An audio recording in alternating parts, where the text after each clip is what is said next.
Puji nama Tuhan. Shalom Bapak Ibu, selamat pagi. Seberapa kita yang siap memuji Tuhan pada pagi hari ini. Haleluya. Mari kita bersama-sama datang kepada Tuhan. Kita mau sembah Dia. Haleluya. Alam semesta melukiskan kebesaran Tuhan, bumi dan surga menyanyikan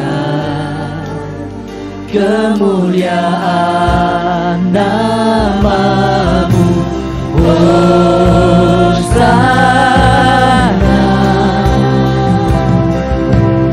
Hosana,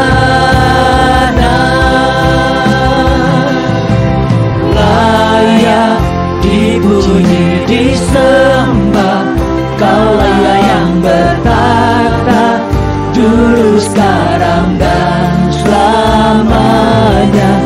Raja atas segala raja, nama-Mu besar termulia. Kami sungguh bersyukur Tuhan buat segala kebaikan-Mu. Mari bersama-sama. Alam semesta melukiskan kebesaran Tuhan, bumi dan surga menyanyikan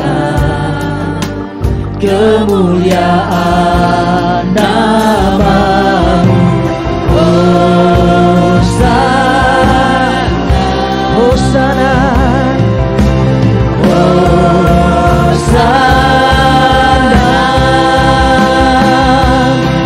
layak dipuji disembah, Kaulah yang bertata dulu, sekarang dan selamanya. Raja atas segala raja, nama-Mu besar termulia.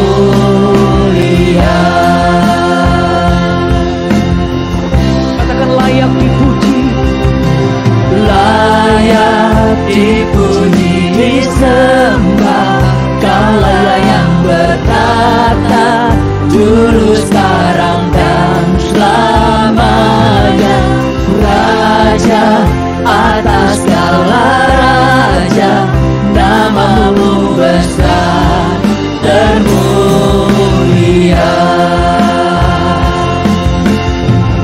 Mari bersama-sama katakan, layak dipuji disembah, Kaulah yang bertata dulu, sekarang dan selamanya. Raja atas segala raja, nama-Mu besar termulia. Mari angkat suara bersama-sama katakan, layak dipuji,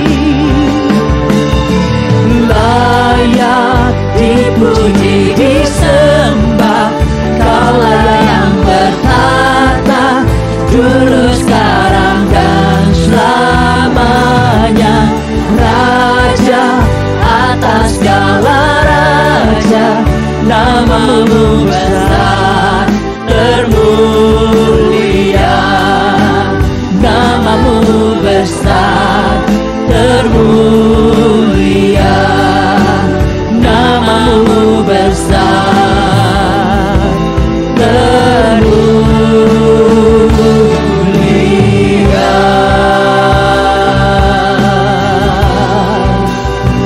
Haleluya, haleluya.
Betapa dahsyatnya Engkau ya Bapa. Sungguh penyertaan-Mu nyata di tengah-tengah kami. Engkau layak disembah Tuhan. Terima kasih. Haleluya. Haleluya. Sebab Kau layak terima pujian. Sebab Kau layak terima pujian.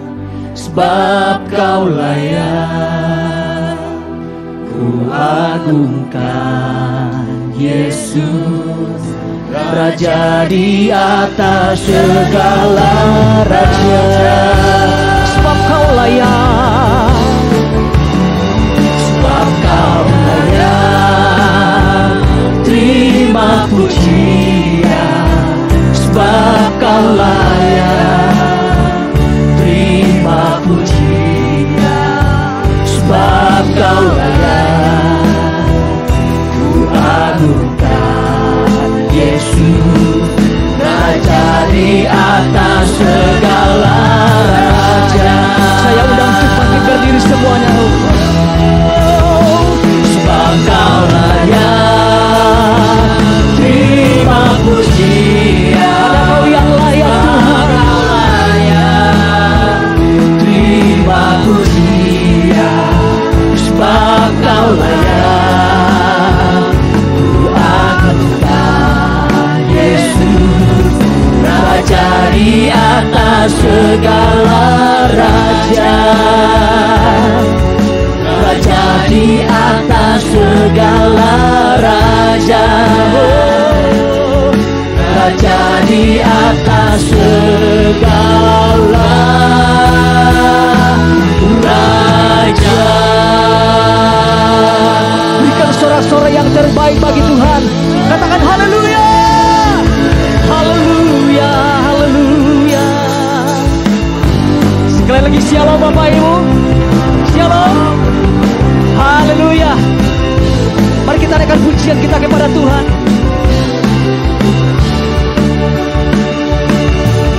Sekarang telah tiba keselamatan dan kuasa dan pemerintahan Allah kita, kuasanya yang diurapinya, karena telah dilemparkannya para pendahulu kita. Bersama-sama. Sekarang telah tiba, katakan keselamatan, keselamatan dan kuasa dan pemerintahan Allah kita, kuasanya yang diurapinya, karena telah dilemparkannya para pendahulu kita. Oleh darah anak domba, oleh kesaksian kita, katakan iblis dikalahkan, iblis dikalahkan, kuasanya dihancurkan oleh darah anak domba. Haleluya, saya percaya dengan pada kemenangan dia dari Tuhan. Amin. Bersama-sama kita akan pujian ini. Sekarang telah tiba keselamatan, keselamatan dan kuasa dan pemerintahan Allah kita, kuasanya yang diurapinya, karena telah dilemparkannya para pendahulu kita. Oleh darah anak domba, oleh kesaksian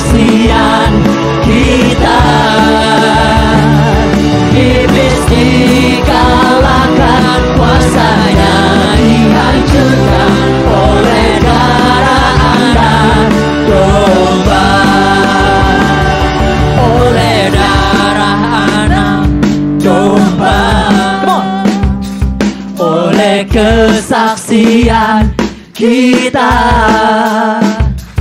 Iblis dikalahkan, kuasanya dihancurkan oleh darah Anak. Lebih lagi buat Tuhan. Oleh darah Anak Domba. Haleluya. Oleh kesaksian kita.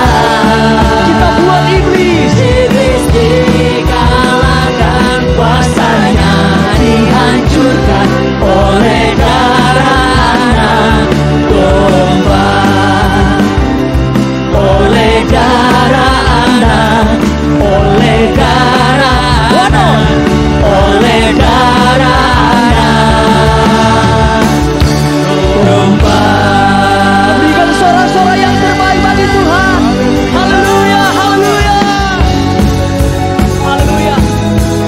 Saya percaya setiap kita bersuka cita di dalam Tuhan, amin.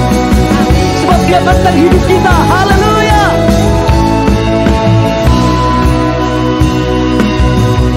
Berjalan bersamamu, Takkan ku gentar, tak akan ku gentar. tanganmu Tanganmu penopangku, jalani, jalani, yeah. jalani kehidupan. Mari bersama-sama. Kau mengangkatku ke atas gunung batu. Siap melompat bagi Tuhan. Kemenangan, kau kekuatanku, penopang hidupku, bagi keselamatan. Kau buktikan kasih setiamu, benteng hidupku, tak akan ku takut, sebab ku tahu kau bersertaku. Yesus, Yesus. Yesus, jaminan hidupku.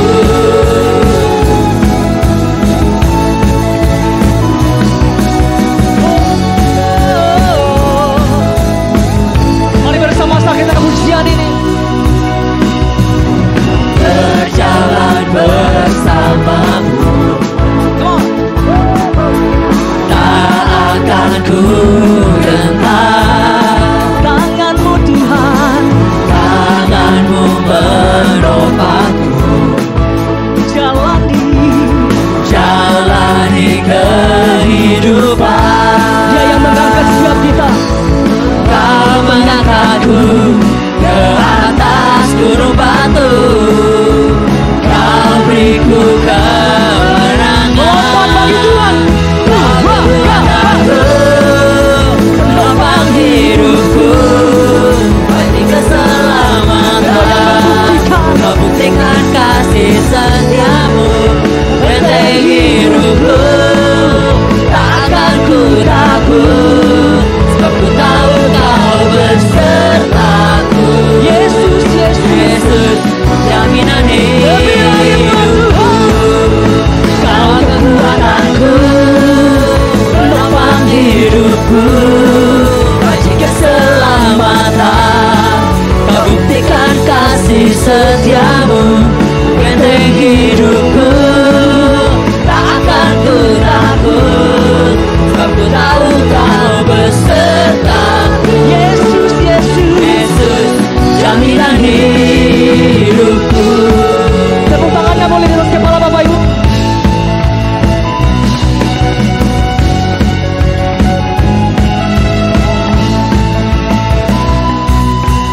Kau kekuatanku, penopang hidupku, panji keselamatan. Kau buktikan kasih setiamu, benteng hidupku, tak akan ku takut, sebab ku tahu kau berserta.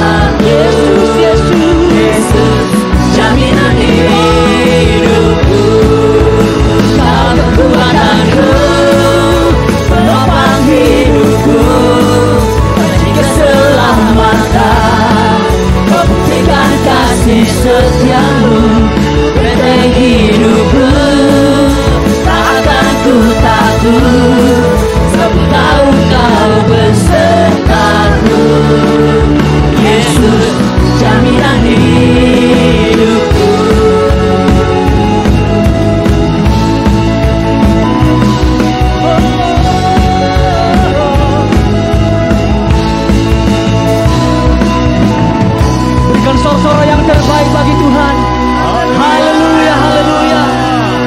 kita angkat kedua tangan kita lebih tinggi Bapak Ibu. Haleluya.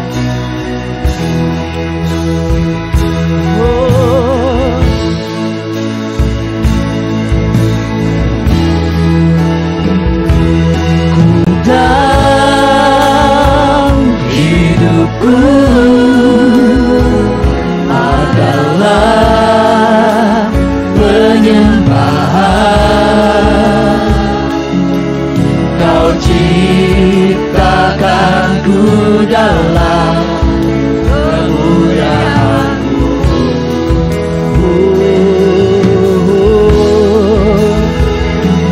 Ku tahu hidupku berharga di mata-Mu. Segenap hidupku persembahkan. Ini pujian setiap kami Tuhan. Ku tahu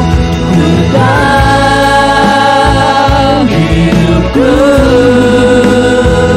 adalah penyembahan. Kau ciptakanku dalam kemuliaan-Mu. Ku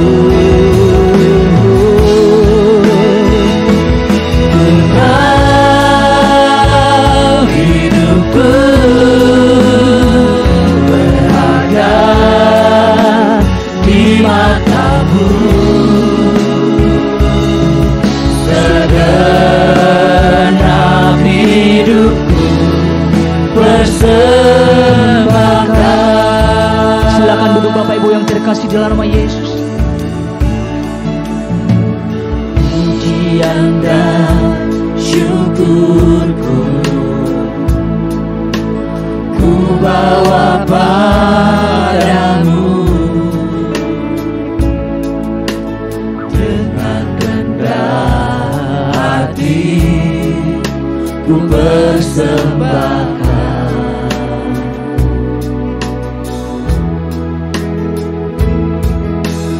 Sadar bila ku ada hanya karena anugerah, bukan karena kekuatanku. Mari bersama-sama. Ku tahu hidupku adalah penyembahan. Kau ciptakanku dalam kemuliaan-Mu. Ku tahu hidupku berharga di mata-Mu. Segenap hidupku persembahkan. Segenap hidupku persembahkan. Segenap hidupku persembahkan.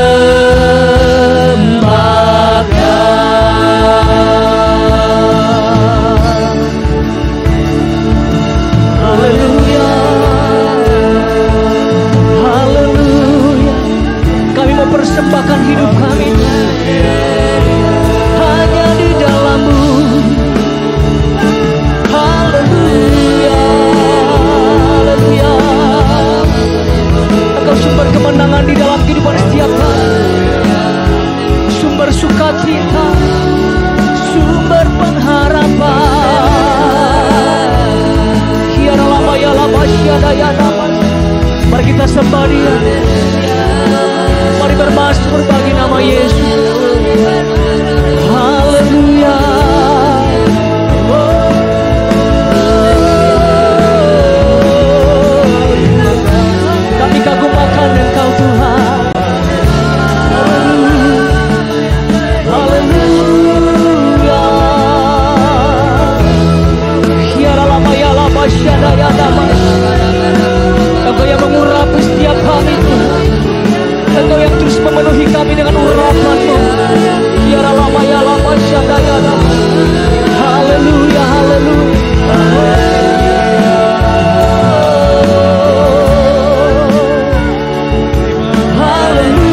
betapa dahsyatnya Engkau Tuhan.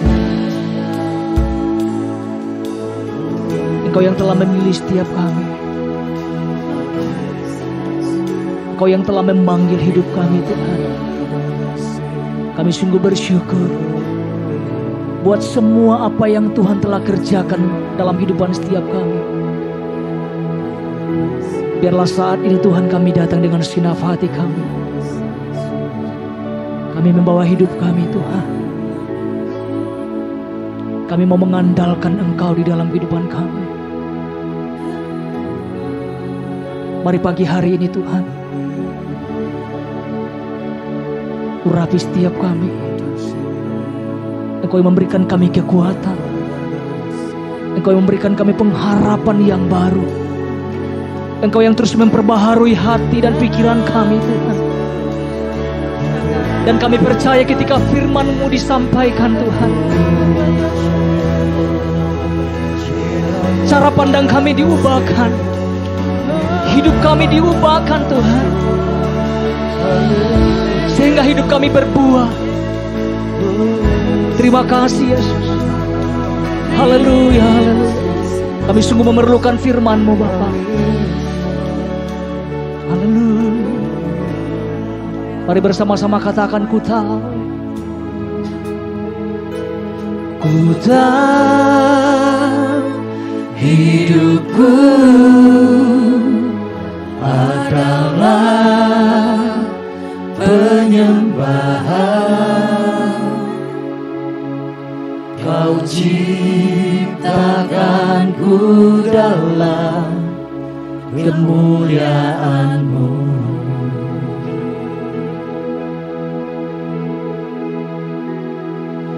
Ku tahu hidupku berharga di mata-Mu. Segenap hidupku Saya undang untuk bangkit persembahkan.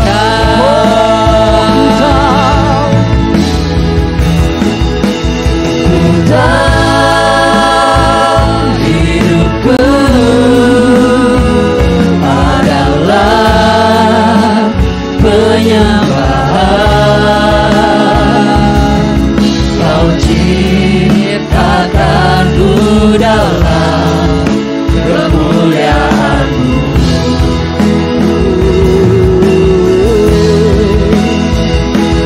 Ku tahu hidupku berharga di mata-Mu. Segenap hidupku persembahkan. Segenap hidupku persembahkan. Sekali katakan, segenap hidupku. Segenap hidupku persembahkan. Mari yang sungguh-sungguh rindu hidupnya menjadi persembahan yang manis dan bantuan. Beri kemuliaan bagi Tuhan kita. Haleluya.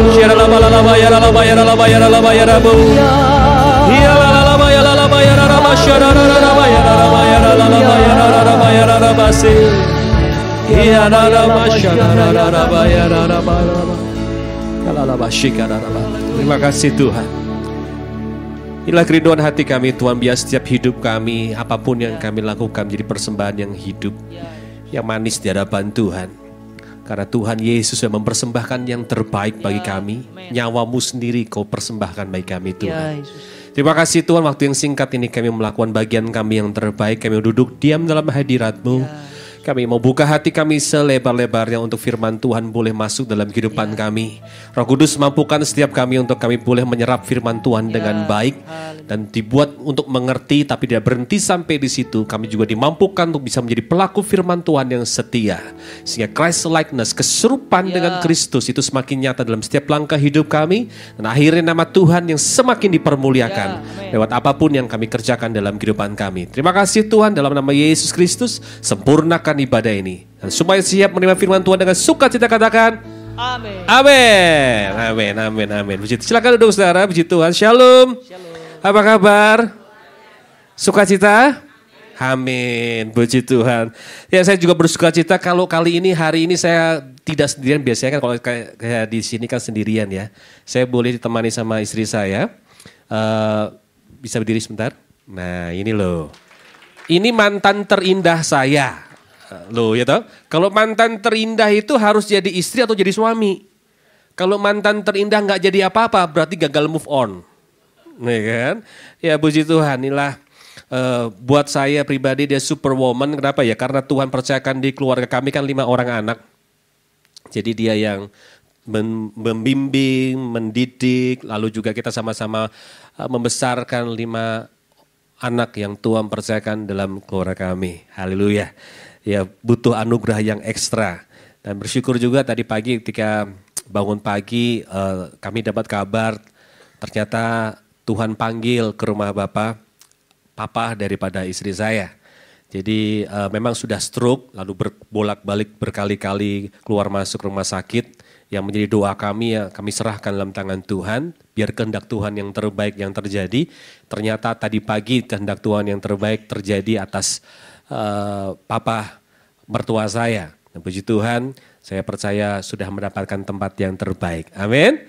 Ya, nah hari ini kita akan belajar bersama-sama firman Tuhan. Kalau tadi pagi saya sudah sampaikan sesuatu yang yang simple, yang sederhana. Seringkali beberapa orang seringkali membahas tentang Yosua, tapi tadi pagi saya bahas tentang Kaleb.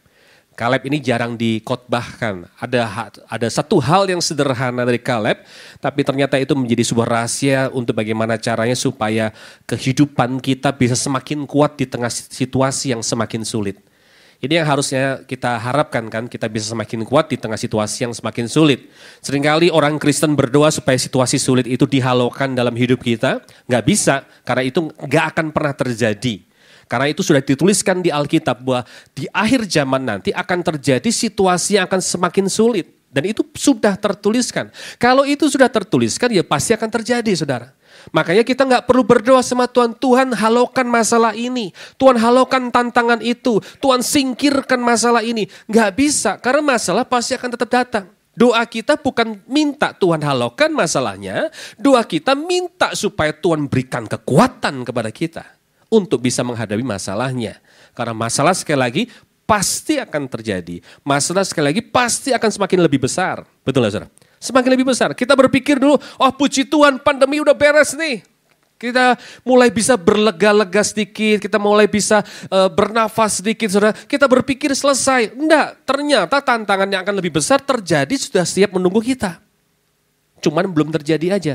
Nah, saya bukan menakut-nakuti. Tapi saya cuma sedang memberikan semangat kepada kita semua untuk ayo kita semakin dekat kepada Tuhan, semakin melekat kepada Tuhan, semakin bergantung kepada Tuhan. Karena percayalah satu-satunya sumber kekuatan kita hanya Tuhan. Amin. Kalau kita bisa melalui semua masa-masa yang begitu berat sekali beberapa tahun yang lalu, itu semua karena Tuhan. Semua karena anugerah Tuhan, semua karena kasih Tuhan yang begitu luar biasa, semua karena penyertaan Tuhan yang begitu luar biasa.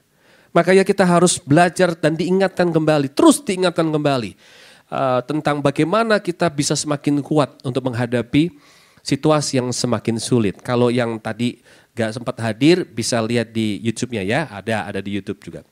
Lalu hari ini, yang saat ini saya akan menyampaikan sesuatu yang berbeda, judulnya ada Stand Firm.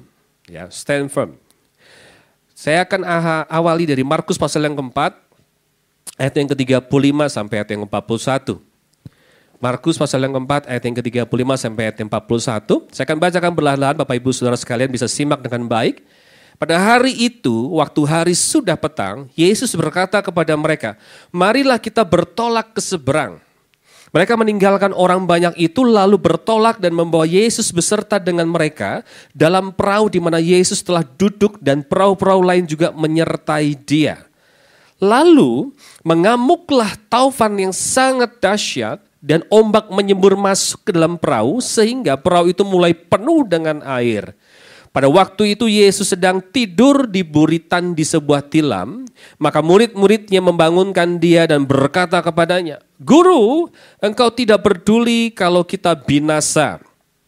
Ia pun bangun menghardik angin itu dan berkata kepada danau itu, diam, tenanglah. Lalu angin itu reda dan danau itu menjadi teduh sekali. Lalu ia berkata kepada mereka, mengapa kamu begitu takut? Mengapa kamu tidak percaya?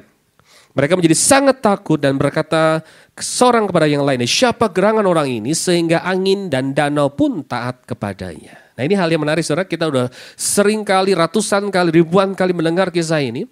Tapi hari ini saya mau ajak kita bersama-sama untuk merenungkan kisah ini dan apa yang bisa kita pelajari daripada kisah ini. Apa yang bisa kita dapatkan dari pelajaran dari kisah ini. Nah saudara, kita tahu bahwa kehidupan kita ini ibarat sebuah perjalanan, betul?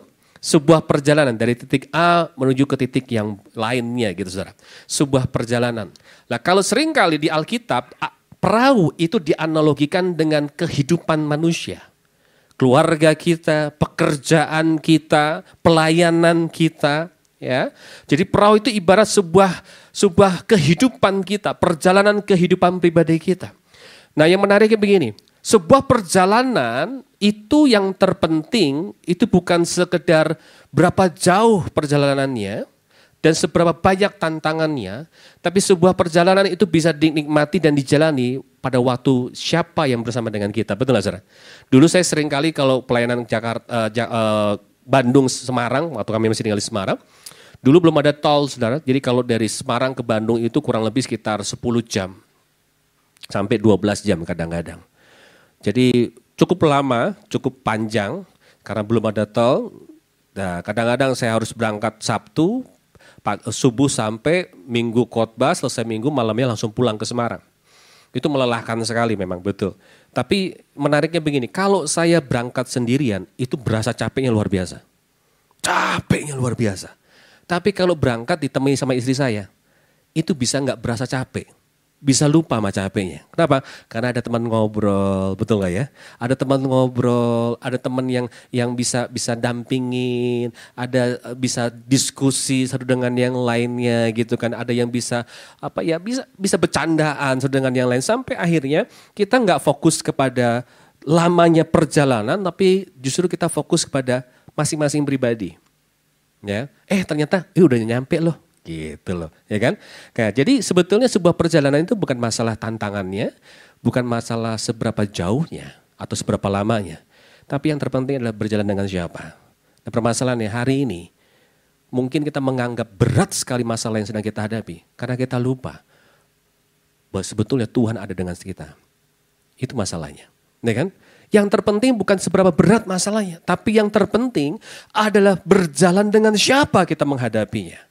Sekali lagi, bukan bagaimana caranya juga. Seringkali kita fokus kepada masalahnya, kita cari caranya, kita cari gimana ya caranya menghadapi masalah itu. Kita dengan akal kita, dengan hikmatnya manusia yang terbatas, kita berusaha mencari jalan keluar. Semakin mencari jalan keluar, semakin streslah hidup kita.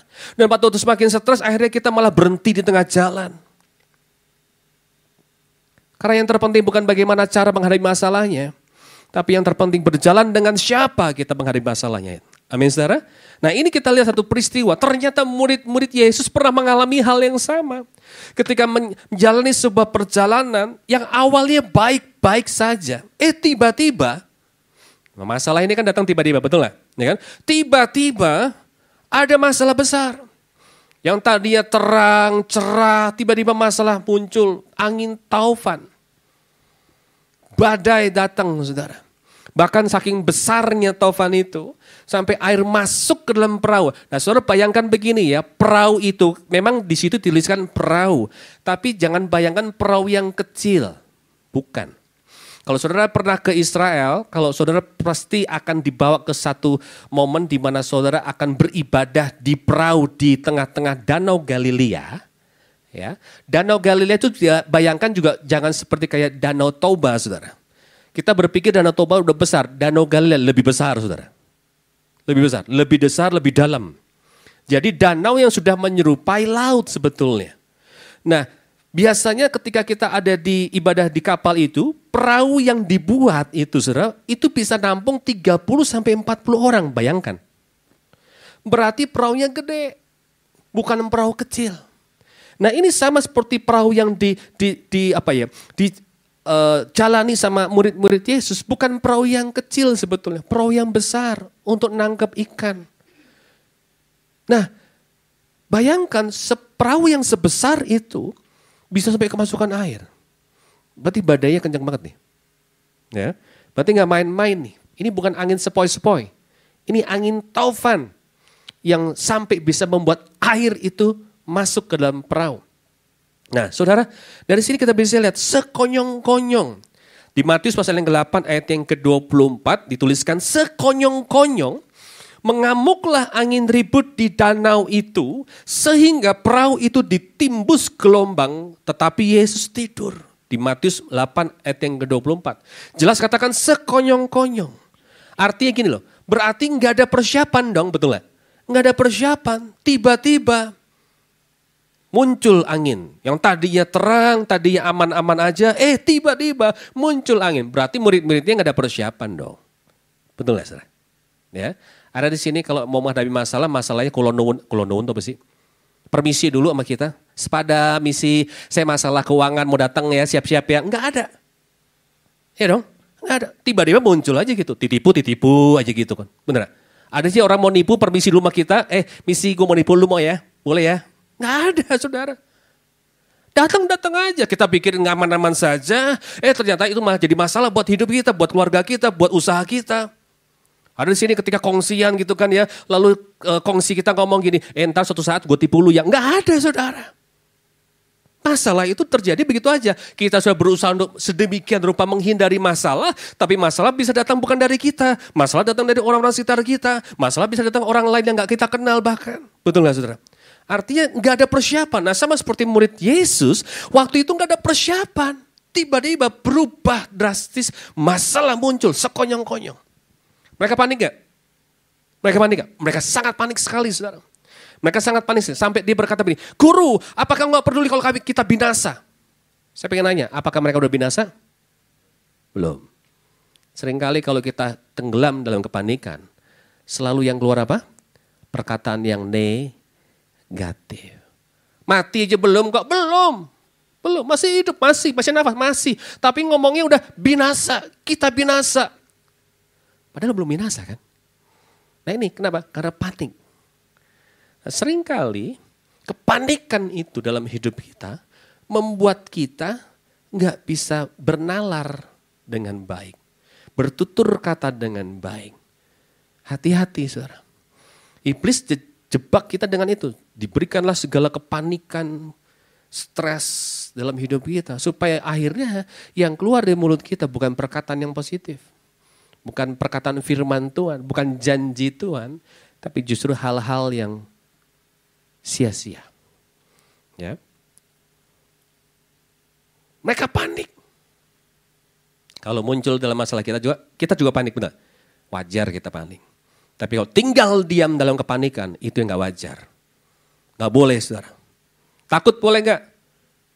Boleh takut, manusiawi sekali. Itu bukti kalau kita manusia yang terbatas. Tapi jadikanlah takut itu, rasa takut itu sebuah barometer dalam hidup kita. Bahwa kita ini butuh Tuhan yang lebih besar dalam hidup kita. Kita butuh anugerah Tuhan, kita butuh penyertaan Tuhan. Kita sadar kalau kita gak mampu, makanya kita butuh Tuhan. Tapi jangan jadikan takut itu sebuah ketakutan dalam hidup kita. Artinya kita tinggal diam terlarut dalam ketakutan sampai kita lupa Tuhan. Itu yang gak boleh saudara. Sampai kita lupa kalau Tuhan ada dalam hidup kita. Nah ini murid-muridnya saking paniknya lupa kalau Yesus ada dengan dia. Yesus ada dengan mereka loh. Permasalahannya Yesus pada waktu itu ada di mana? Di Buritan. Saudara tahu nggak kalau kapal itu kan ada berbagai macam itu ya. Yang pertama itu adalah anjungan. Anjungan tuh di atas ya. Halau, anjungan, buritan. Buritan itu paling belakang. Ya. Yang pertama itu halau. Fungsinya untuk apa? Yang kapal itu yang lancip itu untuk menghalau gelombang yang ada, air laut. Lalu anjungan itu untuk mengawasi. Itu biasa nahkoda di situ tuh. Ya, yang tinggi tuh. Ada towernya. Nah, yang paling belakang itu istilahnya buritan. Buritan tuh posisinya paling belakang. Nah, yang paling belakang itu biasanya kalau kita makan di situ. Mesnya di situ. Apalagi? Yang santai-santai di situ. Di belakang. Bukan kegiatan yang sehari-hari, enggak. Di situ tempat santai, tempat tidur. Kenapa? Karena gelombang enggak terlalu berasa di situ.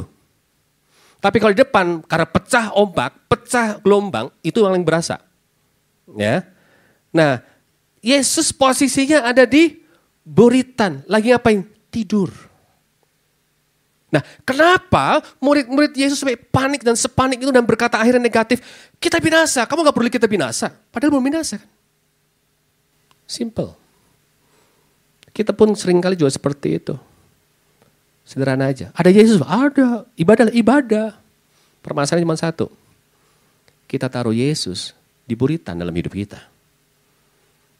Kita taruh Yesus di tempat yang paling belakang dalam hidup kita. The problem is begini. Kita merasa kita mampu kendalikan hidup kita. Murid-murid Yesus sebagian besar nelayan. Mereka punya kapasitas, mereka punya kemampuan, mereka punya pengalaman yang luar biasa dengan perahu, dengan kapal, betul? Jadi mereka berpikir, ya udah kita yang di depan, Yesus di belakang aja. Seringkali kita seperti itu tanpa kita sadari. Kita taruh Yesus di buritan dalam hidup kita. Dan kita ada di halau atau di anjungan dalam hidup kita. Kita merasa kita mampu mengendalikan, kita mampu memprediksikan segala sesuatu, kita mampu menghadapi. Ntar kalau udah mentok, udah gak mampu, baru Yesus dibangunin, tolong dong Tuhan.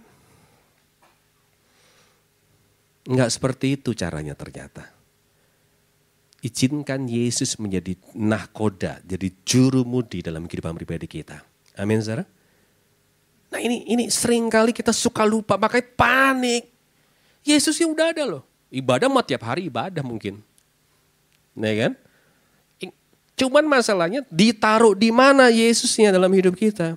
Jangan ditaruh di buritan. Dan ini yang sering kali terjadi karena kita merasa punya pengalaman, kita merasa punya kapasitas, punya kemampuan untuk mengendalikan perahunya kita, akhirnya kita pegang sendiri kehidupan pribadi kita. Yang seharusnya begini, tanggalkan kemampuan kita, tapi lipatkan Tuhan, maka Dia akan memampukan kita. Amin. Harusnya ini, tanggalkan kemampuan kita, tapi lipatkan Tuhan, maka Dia yang akan memampukan kita. Ayo, sehebat-hebatnya kita ini manusia yang penuh dengan keterbatasan. Ujung-ujungnya mentok juga gitu loh. Ya kan? Makanya sebelum mentok, libatin Tuhan. Sebelum mentok, sebelum kena batunya, undang Tuhan. Amin. Jangan terus ntar kalau udah masalah, baru datang sama Tuhan. Jangan. Seringkali tanpa kita sadari kita jadikan Yesus Tuhan itu seperti kayak obat dalam hidup kita. Obat artinya gini, kita minum sesuai aturan dan ketentuan yang berlaku. Betul lah. Minum obat kan gak setiap hari dong, betul lah. Iya dong, kalau pas lagi sakit aja. Lagi flu, batuk pilek, kita minum obat batuk pilek. Tapi kalau udah sembuh flu-nya, minum lagi gak? Enggak usah. Berhenti, stop. Enggak perlu diminum lagi.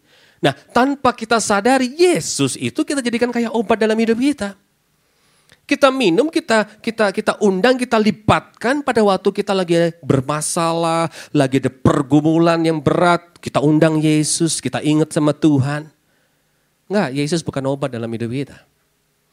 Yesus harusnya menjadi Tuhan atas hidup kita, amin. Yesus harusnya menjadi Raja atas kehidupan pribadi kita. Nah ini loh kesalahan daripada anak-anak Tuhan. Suka dengan predikat Yesus yang hanya sekedar Dia memberi dan kita menerima. Saudara bisa sebutkan, kita suka predikat Yesus sebagai apa? Sebagai Bapa, betul? Dia menjadi figur Bapa dalam hidup kita. Oh kita suka, amin, puji Tuhan. Kita suka predikat Yesus sebagai apa? Jehovah Rafa, luar biasa. Ketika kita sakit, Dia sembuhkan sakit penyakit kita. Oh puji Tuhan, kita menerima kesembuhan daripada Tuhan. Dia sebagai apa? Provider ya. Jehovah Jireh. Dia menyediakan segala kebutuhan kita. Artinya Dia memberi dan kita menerima dari Dia. Oh kita suka sekali segala predikat Yesus yang mana ketika Dia memberi dan kita menerima. Betul? Kita suka dengan itu, kita hafal dengan itu. Tapi kita lupa ada predikat Yesus yang tidak kalah penting dalam hidup kita. Tapi seringkali kita tidak kasih kesempatan itu terjadi dalam hidup kita. Yaitu apa? Yesus sebagai Tuhan dan Raja. Kalau Yesus menjadi Tuhan dan Raja atas hidup kita, bukan lagi dia memberi kepada kita dan kita menerima dari dia, tapi kita yang harus mempersembahkan sesuatu dan dia menerima dari kita. Artinya apa? Kita harus mempersembahkan hidup kita, mempercayakan hidup kita sepenuhnya kepada Tuhan dan izinkan Tuhan menjadi Tuhan dan Raja atas kehidupan kita, keluarga kita, usaha kita. Artinya apa? Kita kasih kesempatan yang terbaik untuk Kristus menjadi pengendali atas hidup kita. Bukan kehendak, tapi kehendak Tuhan yang harus terjadi. Amin. Kalau dia Raja, bukan maunya kita lagi. Maunya Raja atas hidup kita, betul? Kalau dia Tuhan, bukan maunya saya lagi, tapi maunya Tuhan atas kehidupan saya. Dan ini jujur seringkali kita nggak suka. Udah puluhan tahun jadi orang Kristen, tapi masih terus jadi Tuhan atas hidupnya. Percaya Yesus sebagai Tuhan, tapi jadikan dirinya sebagai Tuhan dalam pribadinya. Merasa bisa mampu mengendalikan, merasa tidak mampu untuk melepaskan sesuatu. Apa maksudnya Pak? Ketika kita benar-benar jadikan Kristus jadi Raja atas hidup kita, artinya begini. Berarti fokus kita cuma satu. Tadi pagi sudah sampaikan, saya akan sampaikan dan ulangi di sini. Agenda utama kita menjadi orang percaya itu bukan diberkatin dulu. Bukan gimana caranya dipulihkan dulu keluarga saya, ekonomi saya, enggak. Itu mau bonus dari Tuhan. Agenda utama kita menjadi anak Tuhan. Cuma satu, menjadi semakin sama siapa yang kita percaya. Udah itu aja. Nggak usah dibikin aneh-aneh, nggak usah dibikin sulit-sulit. Udah itu aja. Agenda utama kita jadi orang Kristen ketika percaya Yesus. Cuma satu aja, ini agenda utama kita. Menjadi semakin sama seperti siapa yang kita percaya.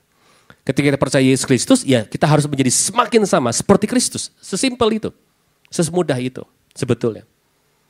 Nah, ketika kita punya agenda utama itu, berarti harus nangkap begini. Berarti Kristus yang harus semakin bertahta dalam hidup saya. Kristus yang harus menguasai pikiran saya, menguasai hati saya. Betul gak? Yang harusnya begitu kan? Tapi permasalahannya, seringkali kita nggak lakukan hal itu. Kita masih bertahta atas kehidupan kita. Saya masih bertahta menguasai pikiran saya. Dan akhirnya kita gagal. Nah setelah gagal, baru datang sama Tuhan. Simple sih. Gimana sih aplikasi yang paling sederhana untuk kita benar-benar menjadikan Kristus Raja atas hidup kita? Sederhana Pak, Bu, Kok, Ci. Simple. Yohanes 1 ayat 1 katakan pada mulai ada firman dan firman itu adalah Allah, betul? Yohanes 1 ayat 1 jelas katakan begitu. Jadi firman dengan Allah itu sama saudara. Pada mulai ada firman dan firman itu adalah Allah. Artinya firman Tuhan dengan Allah itu sama. Firman Tuhan dengan Tuhan itu sama. Jadi kita nggak bisa berkata aku mengasihi Tuhan dan kita nggak bisa menyukai firman Tuhan, nggak bisa. Kenapa? Karena aplikasi dari orang yang mencintai Tuhan pasti melakukan firman Tuhan, amin. Pasti, kenapa? Karena firman Tuhan dengan Allah itu sama. Dan di Yohanes 1 ayat 14 berkata begini, firman itu telah berubah menjadi manusia. Jelas katakan gini. Firman itulah menjadi manusia dan diam di antara kita. Dan kita telah melihat kemuliaannya. Yaitu kemuliaan yang diberikan kepadanya sebagai anak tunggal Bapa penuh kasih karunia dan kebenaran. Nah dari sini jelas katakan firman itu telah berubah menjadi manusia. Siapa? Yesus. Jadi kita nggak bisa berkata aku mengasihi Yesus dan tidak mau melakukan firman Tuhan. Nggak bisa. Lalu aplikasi gimana Yesus menjadi Raja atas kehidupan saya? It's very simple, sederhana aja.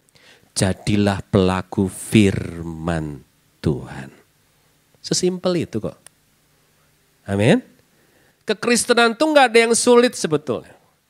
Kekristenan tuh gak ada yang jelimet, gak ada yang complicated. Mudah, Tuhan gak pernah mempersulit hidup kita. Permasalahannya kita sendiri, cara berpikir kita, hati kita yang mempersulit firman Tuhan. Sesimpel itu. Kalau mau izinkan Kristus bertahta menguasai hati dan pikiran kita, gimana Pak? Simple kok. Lakukan firman Tuhan. Semudah itu. Kenapa? Karena firman Tuhan dengan Kristus itu sama. Udah sama gitu.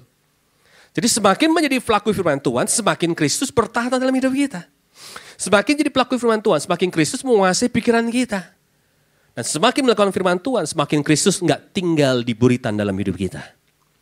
Tapi kita beri tempat yang terbaik di anjungannya hidup kita. Untuk dia jadi penguasa, pengendali setiap langkah kehidupan pribadi kita. Amin saudara. Maka hidup kita pun akan dibuat nyaman untuk melewati apapun tantangannya. Amin. Tantangannya tetap ada, harus ada.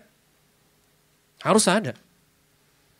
Untuk bisa membuktikan nahkoda itu hebat atau enggak hebat, harus hadapin badai dulu, betul lah? Betul lah? Ya kan? Kadang tantangan itu harus ada dalam hidup kita untuk membuktikan bahwa penyertaan Tuhan lebih hebat dari kekuatan manusia.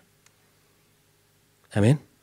Untuk membuktikan bahwa ternyata kuasa Tuhan, kasih Tuhan, penyertaan Tuhan itu luar biasa. Kita pun kadang-kadang harus menghadapi masalah yang luar biasa. Tapi sekali lagi tadi di awal saya katakan, kadang-kadang manusia kita kepengennya masalah yang luar biasa itu diilangin. Nggak bisa. Kita berpikir kemudahan dari Tuhan adalah kelancaran. Kita berdoa minta kemudahan untuk menghadapi masalahnya. Bayangan kita dilancarkan masalah hilang. Enggak. Tapi ternyata kemudahannya dari Tuhan itu bukan kelancaran. Tapi adalah penyertaan. Amin. Ini beda. Kita mintanya kelancaran. Tapi Tuhan berikan kepada kita bukan kelancaran. Ada aja masalah yang tetap ada. Badainya ada, tetap ada. Air masuk, tetap air masuk. Tapi Tuhan akan berikan jawaban doa kita lewat apa? Penyertaan. Saya mau bilang buat Bapak Ibu sekalian, kalau Tuhan menyertai, pasti kita akan dimampukan. Amin. Penyertaan Tuhan itu melampaui segala hal dalam hidup kita. Manusia seringkali membangun kemudahan untuk dia berpikir bisa melancarkan hidupnya. Makanya mereka berpikir, usaha saya yang saya bangun ini bisa melancarkan masa depan saya. Banyak kita yang berpikir ATM saya, isi ATM saya ini akan melancarkan masa depan saya. Deposito saya akan melancarkan kehidupan saya.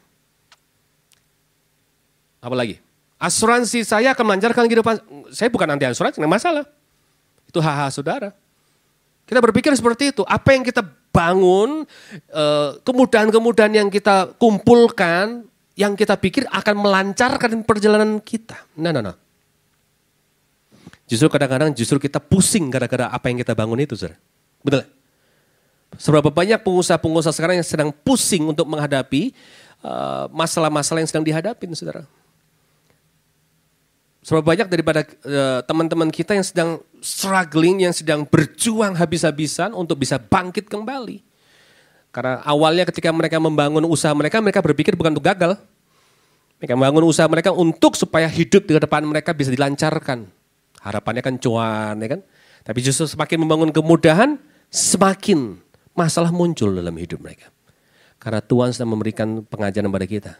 Kemudahan di dalam Tuhan itu bukan kelancaran justru, tapi penyertaan. Coba kita lihat yuk. Ada satu ayat. Ibrani. Ibrani 13 ayat yang kelima.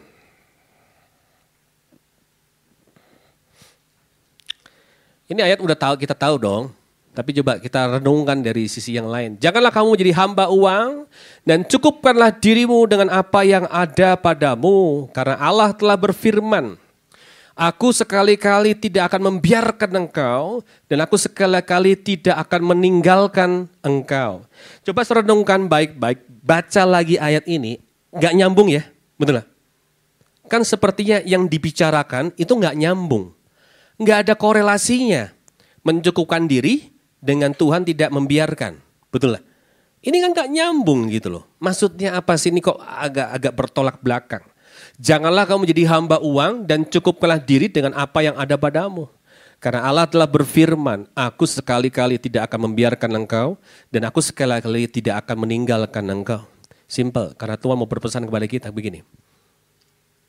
Penyertaan Tuhan melampaui kemudahannya dunia. Dunia berpikir ngumpulin sebanyak-banyaknya akan memudahkan jalan kita. Tapi ternyata tuh di dalam Tuhan gak seperti itu. Makanya diajarkanlah kepada kita, cukupkanlah dirimu. Cukupkanlah dirimu artinya apa? Warnai hidup kita dengan ucapan syukur. Amin. Warnai hidup kita dengan ucapan syukur. Disitulah letak kekuatan kita justru. Semakin mengucap syukur, semakin kekuatan Tuhan akan diberikan kepada kita. Semakin mengucap syukur, semakin kita akan bisa merasakan penyertaan Tuhan yang besar dalam hidup kita. Jadi penyertaan Tuhan itu lebih besar dari sekedar apa yang kita bangun, yang kita kejar, yang kita usahakan di dunia ini. Nah, seringkali sampai akhirnya kita kejarnya terlalu cepat, terlalu kenceng, kita menjadi hambanya uang. Kita menjadi budaknya uang. Karena kita pikir uang bisa memberikan kemudahan dalam hidup kita. Tapi bukan itu. Penyertaan Tuhanlah yang bisa memberikan kekuatan dalam hidup kita. Ketika kita berpikir kita butuh kemudahan, Tuhan berpikir kita butuh kekuatan. Amin. Dan kekuatan dari Tuhan itu yang paling setiap hari ada dalam hidup kita. Dan kita rasakan. Tapi kadang-kadang kita gak sadar. Itu penyertaannya Dia. Jujur dalam hidup kita, ini yang kadang-kadang kita paling abaikan. Penyertaannya Dia. Tapi itulah yang paling kita butuhkan sebetulnya.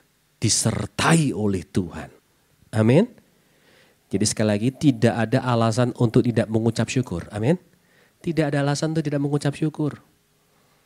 Masalah kita masih boleh tetap ada. Enggak masalah.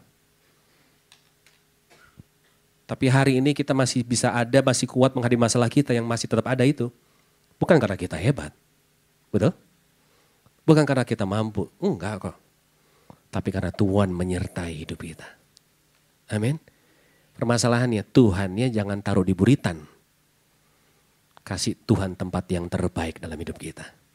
Amin. Masalah segede apapun, badai sebesar apapun, air boleh masuk dalam perahu kita. Enggak masalah. Selama ada Tuhan di tempat yang tepat dalam hidup kita. Kita berikan, bukan Tuhan yang memaksa ya. Tuhan gak pernah memaksa masalahnya. Roh Kudus itu lemah lembut, betul? Dia memberikan kebebasan sebebas-bebasnya kepada kita. Kita punya hak pilih yang luar biasa, itulah Tuhan kita. Dia bukan Tuhan yang suka paksa, enggak.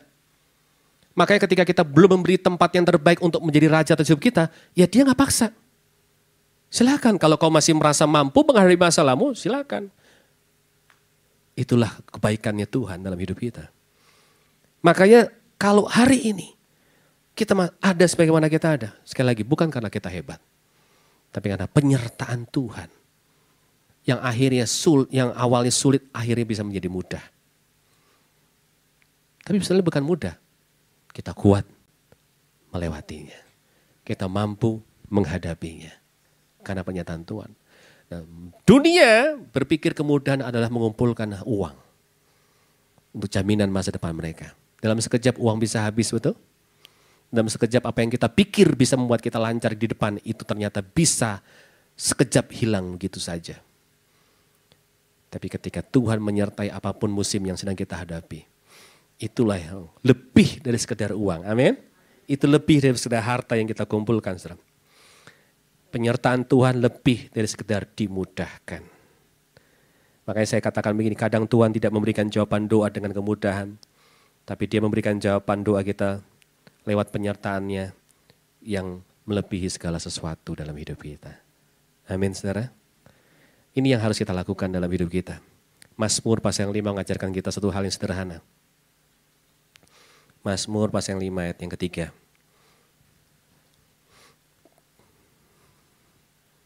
Ayat yang keempat. Ayat yang keempat. Pemazmur ingatkan kita pada hal ini. Tuhan, pada waktu pagi Engkau mendengar apa? Seruanku. Pada waktu pagi aku apa? Mengatur persembahan bagimu dan aku menunggu-nunggu. Perhatikan baik-baik. Pemazmur mengingatkan pada kita, mengajarkan kepada kita.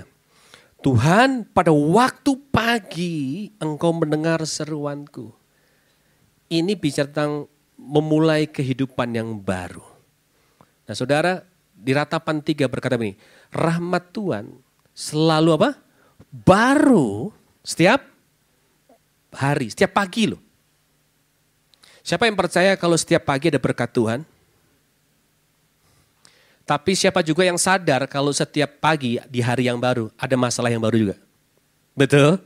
Ya kan? Kita nggak tahu masalahnya apa, tapi ini yang luar biasa. Tuhan nggak tahu masalahnya apa. Kenapa? Karena Tuhan sudah ada di situ. Kita belum ngejalanin besok nih, hari Senin. Tuhan udah di hari Senin nunggu kita. Itu hebatnya Tuhan. Dia Alfa dan Omega. Dia awal dan akhir, saudara. Kita belum ngejalanin harinya, dia sudah ada di hari itu. Kenapa? Karena di Mazmur 139 ayat 16 jelas katakan, dia sudah menuliskan hari-hari kita bahkan ketika hari itu belum terjadi. Ih, luar biasa Tuhan kita kan. Kita belum ngalamin harinya, dia udah tulisin. Jadi kalau apa masalah apa, tantangan apa yang akan terjadi besok, Tuhan tahu nggak? Oh, Tuhan tahu sekali. Betul? Tuhan tahu sekali. Masalahnya kita nggak tahu. Betul nggak? Kita nggak tahu. Kan masalah sekonyong-konyong kan? Kita nggak tahu. Makanya ini yang harus dilakukan. Setiap pagi berserulah kepada Tuhan. Amin. Makanya Mazmur ngajarin ingatin pada kita. Pada waktu pagi engkau mendengar seruanku. Makanya waktu pagi hari jangan ingat yang lain-lainnya dulu. Jangan lakukan yang lain-lainnya dulu. Jangan update status dulu, nggak usah deh. Nggak penting itu. Ya.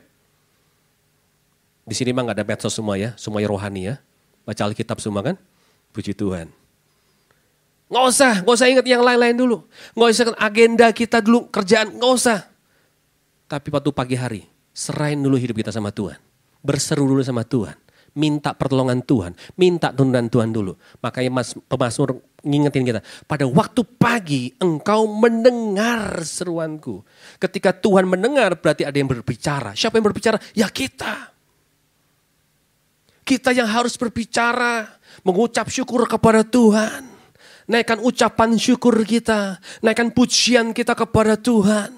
Biarlah apa yang kita berikan kepada Tuhan di pagi hari. Itu yang terbaik. Betul lah saudara? Yang terbaik. Karena kita percaya di hari yang baru ada berkat yang baru. Tapi kita juga sadar di hari yang baru juga ada masalah yang baru. Permasalahannya kita nggak tahu masalahnya apa. Tapi kita yakin betul Tuhan tahu masalahnya apa. Dan yang luar biasa nggak cuma Tuhan tahu masalahnya apa. Tapi dia punya solusi yang terbaik untuk masalah itu. Amin. Kalau dia sudah tahu dan punya solusi untuk masalah itu, ya makanya kita harus ingat Tuhan di awal.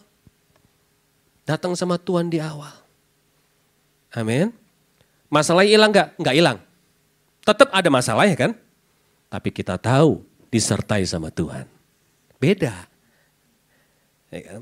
Nah, pada waktu pagi aku mengatur persembahan bagimu.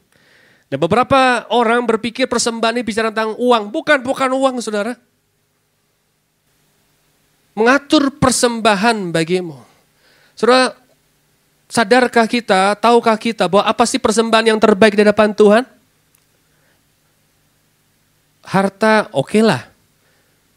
Tapi persembahan yang terbaik di hadapan Tuhan adalah hidup yang berubah. Roma pasal yang ke-12 ayat yang pertama dan kedua coba kita lihat bersama-sama. Roma pasal yang ke-12. Ayat yang kedua, 1 dan 2. Karena itu saudara-saudara demi kemurahan Allah aku menasihatkan kamu supaya kamu mempersembahkan tubuhmu sebagai persembahan yang apa? Hidup yang kudus dan yang berkenan kepada Allah. Itu adalah ibadahmu yang sejati. Ayat yang kedua. Janganlah kamu menjadi serupa dengan dunia ini. Tapi berubahlah oleh pembaharuan budimu. Sehingga kamu dapat membedakan mana kehendak Allah. Apa yang baik, yang berkenan kepada Allah. Dan yang sempurna. So dari dua ayat ini kita harusnya bisa tangkap. Apa sih yang diharapkan sama Tuhan. Itu sebagai persembahan yang indah, yang baik, yang berkenan kepada Dia. Waktu di hari yang baru, yaitu perubahan hidup kita. Amin. Perubahan hidup kita. Seringkali kita berpikir mengatur persembahan itu adalah mengatur keuangan kita. No. Yang perlu kita atur tuh hidup kita kok. Hati kita, pikiran kita diatur lebih selaras lagi dengan firman Tuhan. Bikin list dalam hidup kita. Apa yang harus kita potong, pangkas dalam hidup kita. Di mana setiap apa yang nggak baik dan berkenan nggak sesuai dengan firman Tuhan harus kita pangkas. Dalam hidup manusia, bukan hidup manusia, dalam dunia agro itu ada pohon, tanaman yang mereka bisa self pruning. Tahu self pruning? Mereka bisa memotong dahan mereka yang tidak produktif. Mereka bisa memotong ranting-ranting yang kering. Itu motongnya dari dalam. Jadi bisa putus sendiri. Nggak perlu dipotong sama petaninya. Itu namanya self pruning. Kita pun juga harus seperti itu. Kita harus bisa memotong hal-hal yang negatif, hal-hal yang tidak baik, kebiasaan-kebiasaan yang kurang baik, yang buruk dalam hidup kita. Di mana kebiasaan-kebiasaan itu kalau kita pertahankan akan membuat hidup kita nggak bertumbuh. Rohani kita nggak bertumbuh. Jangan tunggu orang harus ngingetin kita, jangan tunggu orang harus negor kita, jangan tunggu orang harus ngomong kita dengan mungkin dengan keras hingga kita diingatkan kembali, nggak perlu. Tapi kita yang harus merefleksi diri kita. Kita yang harus lihat ke dalam, kita harus jujur sama diri kita sendiri. Dan kita yang harus berani memotong diri sendiri. Kalau itu nggak berfungsi, nggak baik untuk kelangsungan pertumbuhan rohaniku, aku harus potong. Self pruning. Nah, inilah bagian dari kita mengatur persembahan di waktu pagi hari. Waktu kita mulai refleksi diri, kita mengakui kelemahan-kelemahan kita yang dulu belum sempat bisa berubah, gagal untuk berubah. Ambil komitmen, hari ini aku mau berubah Tuhan. Amin, saudara. Satu perubahan itu sukacita seluruh surgawi, saudara. Satu perubahan dalam hidup kita, surga bersukacita. Amin. Satu perubahan dalam hidup kita, surga bangga. Amin. Jadi sebetulnya ini yang menjadi agenda kita, saudara. Setiap pagi hari, aturlah persembahan kita. Bukan masalah keuangan. Masalah kehidupan kita yang harus berubah lebih baik lagi dari sebelumnya. Harus berubah lebih baik dari sebelumnya. Dan kita harus mau jujur dan mau bisa untuk self pruning. Karena kita tahu kalau itu gak kita potong, gak akan membuat baik hidup kita. Dan setelah itu, dan aku menunggu. Nah, ini artinya kita memberikan kesempatan sama Tuhan untuk membimbing langkah kita. Menuntun langkah kita, memberikan hikmat surgawi untuk membukakan apa yang harus kita kerjakan. Permasalahannya, kenapa seringkali kita nggak bisa dengar suara Tuhan? Sepertinya kita nggak bisa mengalami tuntunan Tuhan karena kita merasa mampu menuntun diri kita sendiri. Karena kita merasa mampu untuk membimbing diri kita sendiri. Padahal Tuhannya ada, tapi taruh di buritan. Ayo. Ke depan gak akan lebih baik, tapi bukan itu fokus kita. Tapi menjadi fokus kita adalah semakin libatkan Tuhan dalam setiap aspek kehidupan pribadi kita. Karena itulah sumber kekuatan kita. Penyertaannya melampaui kelancaran dalam hidup kita. Pokoknya kalau Tuhan tidak sertain, mau sesulit apapun, sebesar apapun tantangannya, air boleh masuk dalam perahu kita. Tapi kalau Tuhan menyertai, pasti Dia mampukan. Amin. Senggol kanan kiri, ingatkan, tidak perlu takut karena Tuhan menyertai. Haleluya. Beri kemuliaan bagi Tuhan kita. Terima kasih Tuhan, namamu berhenti berbicara. Tapi yang mau percaya kau terus berkarya dalam kehidupan mereka masing-masing Tuhan. Roh Kudus bantu setiap kami untuk kami boleh melakukan apa yang menjadi kehendak Tuhan dalam kehidupan kami. Dan jadikan setiap kami anak-anak Tuhan yang menjadi duta kerajaan surga di muka bumi ini. Dalam nama Yesus ucap syukur. Haleluya. Amin. God bless you all. Keep winning. Haleluya. Mari jemaat yang dikasihi Tuhan, kita angkat tangan kita dan terus arahkan hati kita. Biarlah menjadi orang-orang percaya yang selalu terhubung dengan Tuhan Yesus Kristus. Pulanglah dan pergilah menjadi saksi-saksi Kristus. Tuhan memberkati dan melindungi kita semua. Tuhan menyinari setiap kita dengan wajahnya dan memberikan kasih karunia-Nya. Tuhan menghadapkan wajahnya kepada kita semua dan memberikan damai sejahteranya. Kasih Allah Bapa yang sempurna biarlah menyertai kita semua. Demikian juga penyertaan dari Tuhan Yesus Kristus serta persekutuan bersama dengan Roh Kudus menyertai kita semua dari sekarang sampai selama-lamanya. Setiap kita yang percaya dan sudah terima berkat dari Tuhan Yesus Kristus pagi hari ini bersama-sama kita katakan Amin.